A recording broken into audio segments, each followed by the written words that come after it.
16.254 ഏത് തന്നെ കൂട്ടിയാൽ 30 കിട്ടും. എന്നാൽ ഇത് ചെയ്യാനുള്ള എളുപ്പ വഴി എന്ന് പറയുന്നത് ഏത് തന്നെ കൂട്ടിയാൽ 30 കിട്ടുമെന്ന. അപ്പൊ നമ്മൾ ഇത് ചെയ്യാനുള്ള എളുപ്പ വഴി 30 ഇത് കുറയ്ക്കാൻ മതി. അതായത് 30 ഇവിടെ ഒന്നും ഇല്ലാത്തതുകൊണ്ട് 3 0 കൊടുക്കാം. -16.254. ഓക്കെയാണേ. ഇനി 0 അല്ലേ, നമ്മൾ ഇവിടെ നിന്ന് 1 എടുക്കാം.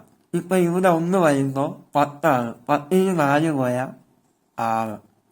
ഇവിടെ 9 ഉള്ളു, 9 5 പോയാൽ 4.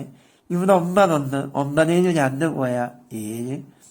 ഇവിടെ 10 ആയിരുന്നു, ഇങ്ങോട്ട് 1 എടുത്തപ്പോ ഇവിടെ 9 ആയി. 9 6 പോയാൽ 3. ഇവിടെ 2 ഉള്ളു, 2 1 പോയാൽ 1.